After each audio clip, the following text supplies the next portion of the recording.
Hey gang, it's Tuesday, May 12th, and we're under the bus, and we're looking at some brackets that I'm putting in to support my propane tank, which is right there.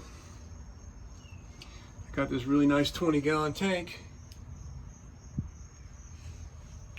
I straightened out the bent feet. That's some hard metal. That's just not mild steel. That's some tough stuff. I'd beat the hell out of it with a big old hammer.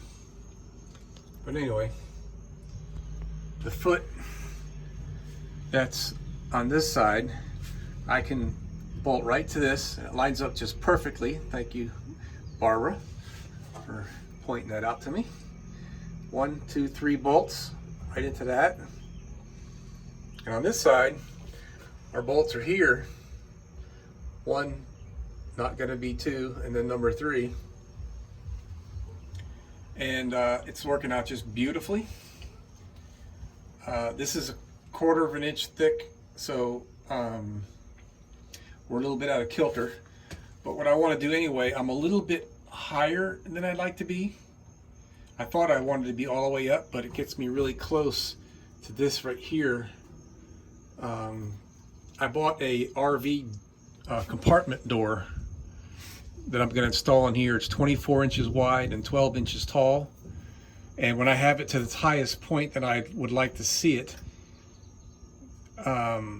it'll fit. But also the fill nozzle, or the fill fitting, is really close up to the top. And I don't want to have any interference between the top of my opening that I'm going to make in this panel when the filler guy comes to hook up his hose and fill up my RV. So what I decided to do is I'm going to drop it down an inch from where I had it sitting. And I've got some 1-inch thick plastic, Delrin plastic. So I'll put a piece of that across there. And then over here I'll put 2 pieces, and I'll cut it down to 3/4 of an inch thick. So I'll have 3/4 inch spacers there and there. And then everything will be nice and level. And this is gonna work out great, man. I tell you. Let me back up a little bit. So where the tank's gonna sit, it's gonna be, well, I thought I was gonna need a spacer to lower the tank down from here, because this protrudes down to almost like a little more than 1/2 of an inch from here. And I thought I was gonna have to put angle like this all the way across, and then put all kinds of bracketing, whatever. But when I found out that I could do this, all I need to do is that, and I'm happy with it. I'm very happy with it. This is not going to go anywhere. So lowering this down an inch gives me a little bit of extra room on the top of the opening. And with my door that I'm going to put in here, it's 24 inches wide by 12 high. This will be exposed, as well as the entire service port area, I guess you would call it, of the RV tank. I mean the propane tank. This whole area will be exposed. That plate all the way out to here. So I'm going to have my regulator screwed right into this guy. My fill port's here. My vent is here. I mean, it just doesn't get any better than that. I'm not 100% sure how I'm going to put my regulator on here, because I don't want it dangling in the breeze, but we'll see how that goes.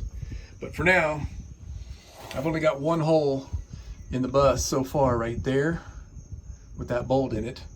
I've already got this one drilled, and I'm right on the money. I got to line this up, and I've already drilled my 1/4 inch holes in it here and here by copying this piece. So once I get this in place, I'm going to drill this metal, and we're going to be going with 3/8 bolts everywhere. These are already drilled at 3/8. I'm just using 1/4 inch here because it's easier to drill a 1/4 inch hole than a 3/8 for getting started.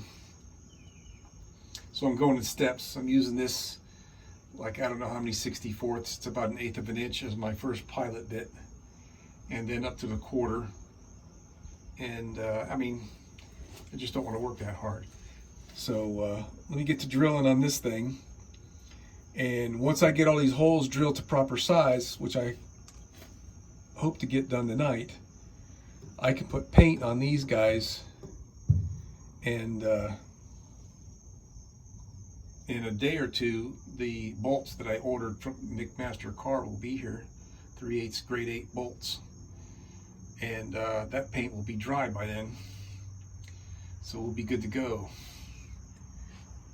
Very exciting times, very exciting times.